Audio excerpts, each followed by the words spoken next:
Hi, my name is Sue Ritz, and I live in Tucson, Arizona. I am a retired Master Sergeant in the Army National Guard, and today we're having a People's Filibuster. Filibuster's purpose is to talk directly to members of Congress about their lack of action on gun control. As a soldier for 24 years, and my husband spent 32 years, I've trained soldiers for war, taken them to the range, helped them learn how to use their weapon as the tool that it is, the tool of violence to murder the enemy. They're the enemy. But these murderers who have taken the lives of children, shoppers, people in doctors' offices, people walking down the street, their boyfriends, their loved ones. These people's only purpose is to terrorize their friends, their neighbors, their coworkers, and finally perhaps commit suicide by cop. Many of these people have been taken into custody, including the Buffalo mass murderer. We also have plenty of evidence that people who are under 18 years old have a tendency to purchase weapons to make them look like Rambo before they go in and terrorize their classmates in a school. In Uvalde, we have seen evidence that even when you train, supposedly, police officers and properly equip them, they are incapable of confronting a murderer to whom, to whom are they responsible? Plenty of you in Congress have called on teachers to purchase weapons and arm themselves, safeguard their students. What a stupid thing to say. We have vilified and dragged those teachers through the mud. We have banned their books and called them out in public. We have laid every detail of our lives at the feet of our teachers. We have called them names for not educating our kids properly. We have told them that they can't talk about certain subjects, and now you want to give them a gun. And then what are you going to do if a gunman comes into their classroom and they shoot a kid instead of the gunman? What are you going to do if that gunman comes into the classroom, like the one in Buffalo, covered in body armor, and he kills a teacher and takes that handgun and uses that on the children? That is not the answer. The Second Amendment was not made to be inviolate. The Second Amendment, even Scalia said, could have regulations applied. That seems to make sense. A universal background check. Exactly what harm comes from waiting a few days until we find out whether or not you're under a doctor's care for schizophrenia? How about whether or not a private person can sell to another person? Well, I'll tell you this right now. I wouldn't sell a weapon to a private person if I thought for a moment that person would take it out and use it on their loved ones or maybe even themselves. We have enough problems with service people purchasing weapons on the spur of the moment and deciding to eat the gun. There's nothing wrong with regulating any amendment. There's nothing in the Constitution that says you can't touch it. And oh, by the way, just for your information, the first line of that amendment is well-regulated militia. That would be me, not you. I got the proof on the wall behind me. We know how to operate that tool, and we know what it's for. The civilian version of the M16, the AR-15, is still a weapon made to kill human beings. And I don't care what your silly ass opinion is about going out and plinking with it or shooting gophers. You're just a wannabe. If you really want to carry around a weapon like that, I suggest you join the service. Do somebody some good. Instead of beating your chest and trying to be a big man by walking around with a gun.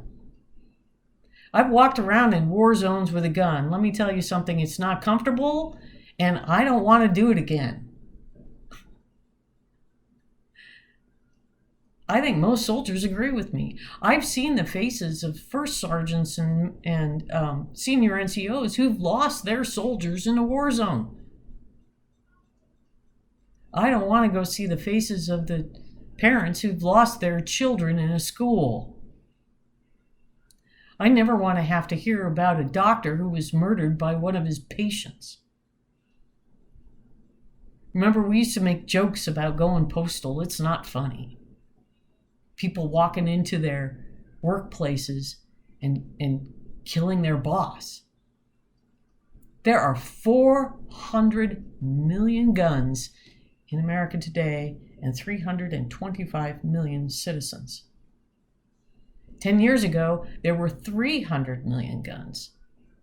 So over the last 10 years, we have sold 10 million guns a year.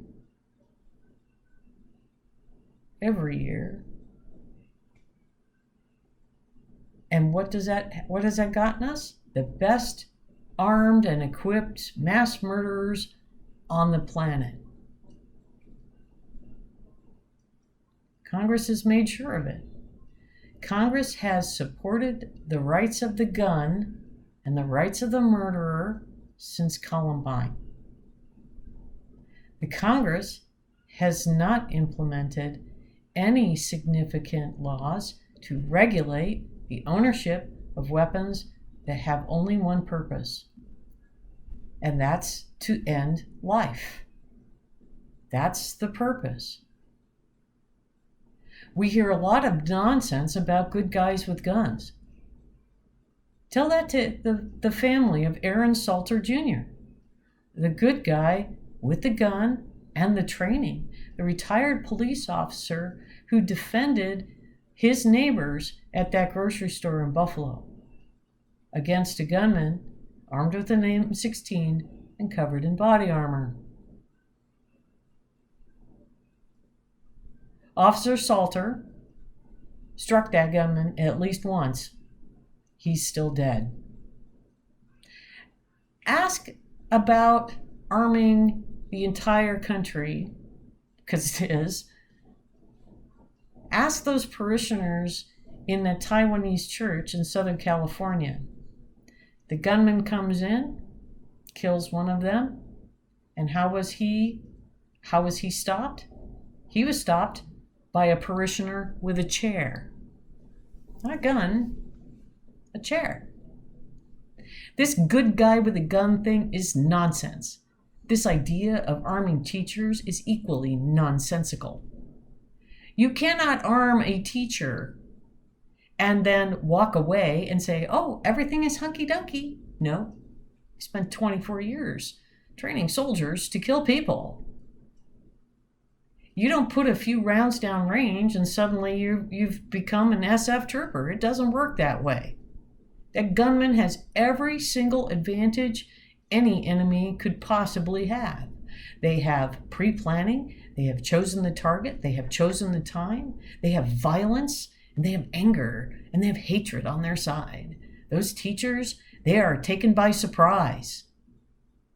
Put yourself, for a change, in the classroom with somebody who's 55 years old and 40 pounds overweight, with a bunch of little kids.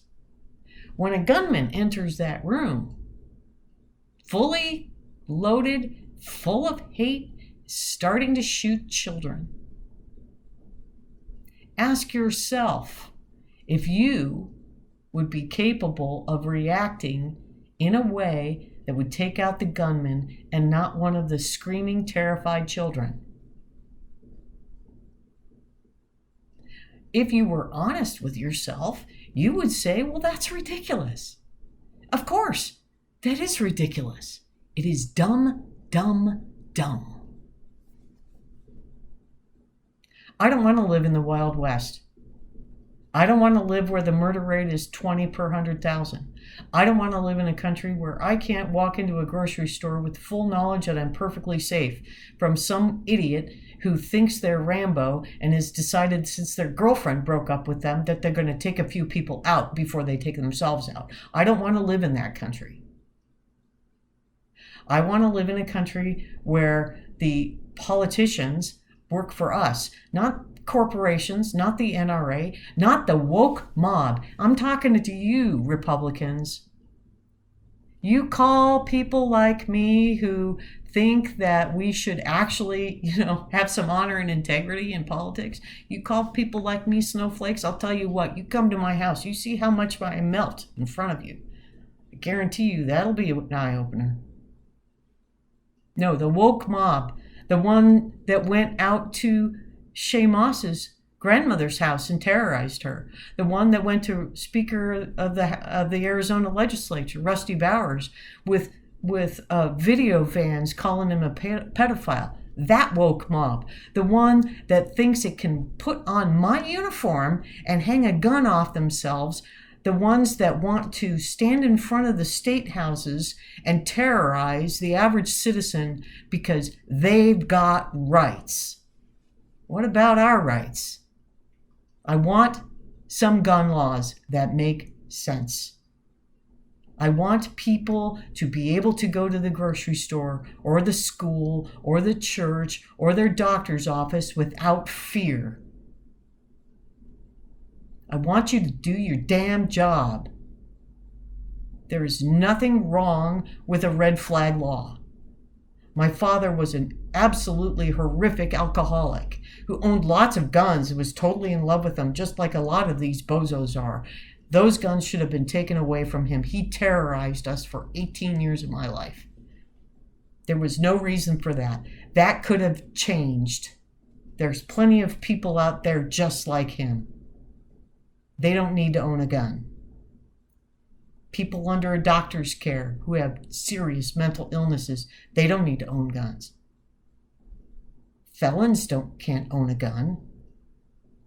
I mean, there is no reason for people to walk around with a gun. I've walked around combat zones. It's not fun. They're heavy, they're dirty, they're nasty. I don't like them. We need to get real. We need to get people to understand that the Second Amendment has limits, that it was never meant for what it is being used now, that the people who are screaming about it are not the people you want walking around with a gun anyway. I don't want people who terrorize election workers armed. I don't want people who want to incite an insurrection in the United States Capitol armed. They are not defending us. Arming these people is not making our lives better. It's certainly not making us freer. If you were really here to do the people's business, then get off your duff and do it. Pass some laws. And no, they're not going to be perfect. And no, they're not going to change everything overnight. And no, you're not going to be done.